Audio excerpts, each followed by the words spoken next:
Бүгін ата заңымыз Конституция күні. Республикалық референдумда қабылданған Қазақстанды демократиялық, зайырлы, құқықтық және әлеуметтік мемлекет ретінде бекіткен ата заңға 21 жыл толып отыр. Конституция күніне орай Ақтауда велошеру өтті. Спорттық шараға облыс әкімі Алик Айдарбаевтың өзі қатысып, қала тұрғындары және мемлекеттік қызметкерлермен бірге велосипедпен ұзақ жол жүріп өтті. Бұл шеру жарыс болмаса да, оза шапқандар олжасы қалған жоқ. Нақтырақ көппен бірге веложарысты көріп келген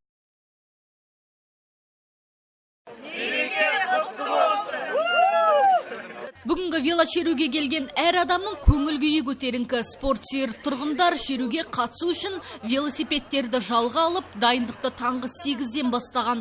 Алдымен сайысқа түскендер талап бойынша медициналық тексеруден өтті. 100 адамның 95-і шараға қатысуға дәрігердің рұқсатын алды.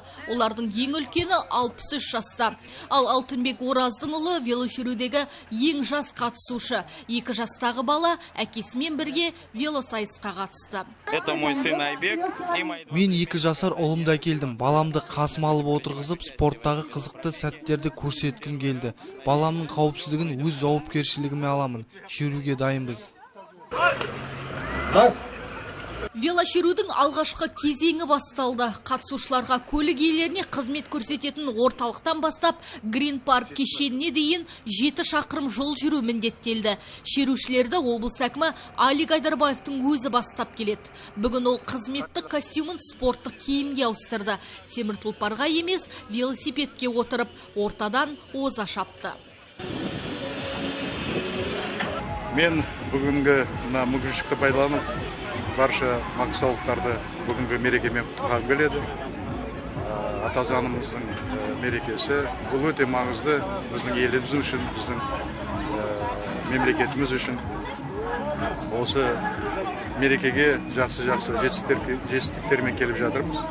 Мысалы, бүгін үлкен жолды ашып жатырмыз. Бұл жалпы қала солтүстік жағына даму үшін арналған жол.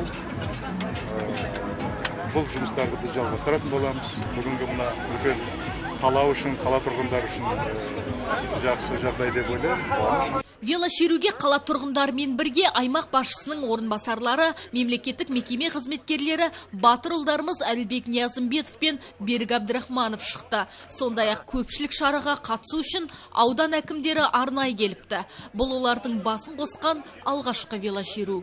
Маңғыстау ауданы халқының атынан бүгінгі мерекемен баршаңызды құттықтаймын. Бұл енді салауаттық өмірді насихаттау, бұған біздер енді қатысып, өзіміз осы бүгін осы мерекеге байланысты үлкен көңіл күймен келіп жатырмыз. Барлық жерлестерімді, қазақстандықтарды ата заңымыз, Қазақстан Республикасының Конституциясы күнімен құттықтаймын. Енді жарыс болғасын, жүлдегер болады. Өзім ойлап тұрмын, Қарақия ауданы бір жақсы өзіндік деңгейінде көрінетін шығарды. Шерудің екінші кезеңінде кәсіби велошабандоздар жарысты. Спортшылар жоғары жылдамдықта 4 шақырым жол жүріп өтті. Ортадан оза шапқандар олжасыз қалмады. Жеңімпаздар арнайы дипломдармен және сыйлықтармен марапатталды. Көпті қызықтырған велошеру енді Ақтауда жиі ұйымдастырылатын болады. Себебі жаңа салынған жол спорттың бұл түріне қолайлы. Жәмила Қибасова, Фархат Шатқам, жаңалықтар.